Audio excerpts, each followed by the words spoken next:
को बुलाने का प्रयास करता है। जब उसका ध्यान भंग होता है तो सेल में मौजूद दो एलियन एक तीसरे एलियन पर हमला कर देते हैं और उसे मार देते हैं, जिससे उसका अम्लीय रक्त फर्श को खा जाता है। यह सब रिप्ले और उसकी यूनिट को पता चल जाता है। गेडिमन गैस छोड़ने की कोशिश करता है, लेकिन तब तक एलियंस जमीन में बने छेद से भाग चुके होते हैं। जब गेडिमन करीब से देखने जाता है तो एक विदेशी पंजा उसे पकड़कर उसका अपहरण कर लेता है। जैसे ही जहाज में अलार्म बजने लगते हैं, एक गार्ड भी छेद की जांच करने के लिए कोठरी में प्रवेश करता है। तभी एक एलियन बटन दबा देता है और उसे बर्फीली गैस से मार देता है। बेट्टी दल भागने का तर्क छोड़ देता है, जबकि सैनिक भागने के लिए पॉड्स की ओर दौड़ पड़ते हैं। पहला तो सुरक्षित निकल जाता है, लेकिन एक एलियन दूसरे में घुसने में सफल हो जाता है और दरवाजा बंद होने से पहले ही सैनिकों को मारना शुरू कर देता है।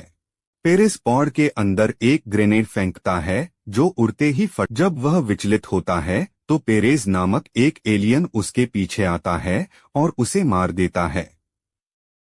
व्रीस दूसरे कमरे में कुछ हिस्सों की तलाश कर रहा था, तभी उसने अपने ऊपर एक एलियन को देखा, इसलिए उसने उस पर गोली चला दी, जिससे कुछ अम्लीय रक्त नीचे गिर गया। उसके पैर में तो दर्द नहीं होता, लेकिन हाथ में दर्द होता है, इसलिए वह पागलों की तरह गोली चलाना शुरू कर देता है। दूसरा एलियन रिप्ले तक पहुंचने की कोशिश कर रहा है, जो नियंत्रण कक्ष खोलने के लिए अपनी महाशक्ति का उपयोग करती है और सर्किट को शॉर्ट करने के लिए अपने खून का उपयोग करती है। अंततः भागने के लिए दरवाजा खोलना। भाड़े के सैनिक अपने जहाज की ओर वापस जा रहे हैं, लेकिन जब एल्गिन जमीन पर वीज का हथियार देखता है तो वह समूह से अलग हो जाता है। अचानक उसे किसी चीज से झटका लगता है, लेकिन वह सिर्फ कुछ ट्यूबों के गिरने की आवाज होती है। जैसे ही वह गिरे हुए हथियारों के करीब पहुंचता है, एक एलियन जंगले के माध्यम से पहुंचता है और उसे मार देता है। चालक दल उसकी चीख सुनता है और उसे पकड़ने आता है, लेकिन तब तक बहुत देर हो चुकी होती है।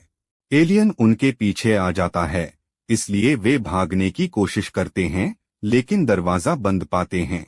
जब एलियन एल्गिन के शरीर को करीब से देखता है तो अचानक छेद में मौजूद किसी व्यक्ति द्वारा उसे गोली मार दी जाती है। यह रिप्ले है जो छुपी हुई थी। भाड़े के सैनिक क्रोधित हो जाते हैं और रेन को तब तक धमकाते रहते हैं जब तक वह यह स्वीकार नहीं कर